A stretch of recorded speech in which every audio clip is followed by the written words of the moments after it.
আসসালামু আলাইকুম। এখন ফিনল্যান্ডে রাত ৯টা বাজছে। আম আমি রাস্তায় আছি। একটা বিষয় মাথায় আসলো, তো ভাবলাম একটু শেয়ার করি। দেখতে পাচ্ছেন আমার পিছনে পার্কিং আছে, গাড়ি পার্কিং।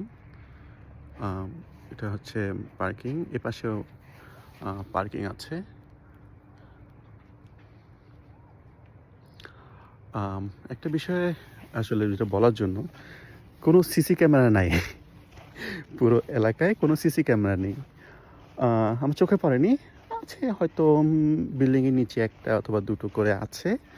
কিন্তু আ পার্থক্যটা করছি এভাবে, আসলে আমাদের দেশে এমন পার্কিং থাকলে এ কমপক্ষে ১০০ টা হচ্ছে সিসি ক্যামেরা থাকতো।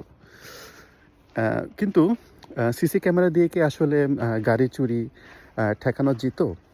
না, আমার দেশে আসলে ঠেকানো যেত না, মানে ঠেকানো যায় না আসলে। প্রতিনিয়ত আমরা শুনছি যে পার্কিং থেকে বাইক চুরি হয়েছে, গাড়ি চুরি হয়েছে।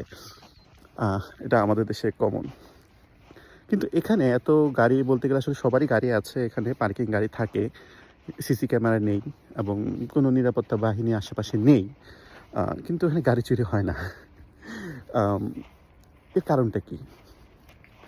এর কারণ হচ্ছে আসলে তারা আইন এমনভাবে করেছে যেন সবাই আইনটা মানে এবং আইনের প্রয়োগ আছে। আর আমাদের দেশে আমরা যেটা করি, আইনের প্রয়োগ না করে বা আইন প্রয়োগের ব্যবস্থা না করে আমরা অল্টারনেটিভ ব্যবস্থাগুলো বেশি জোরদার করি। আমরা আমাদের একটা ৫ তলা বিল্ডিং, সেটাতে গার্ড থাকে ১ জন, এমনকি ২ জন, সিসি ক্যামেরা থাকে, রাস্তায় রাতের বেলা পুলিশের টহল থাকে, হ্যাঁ? মাঝরাতে রাস্তায় আবার দারোয়ান থাকে, হ্যাঁ? তো তারপর কিন্তু অপরাধ ঠেকানো যায় না। তো আমার উপলব্ধি হচ্ছে আসলে আহ আম মানুষের পরিবর্তন দরকার। আইনের সঠিক যথার্থ প্রয়োগ দরকার। যদি আমরা আইনের প্রয়োগ করতে পারি, তাহলে মানুষ অবশ্যই সেই আইন মানবে এবং নিরাপত্তা নিশ্চিত হবে। ধন্যবাদ সবাইকে।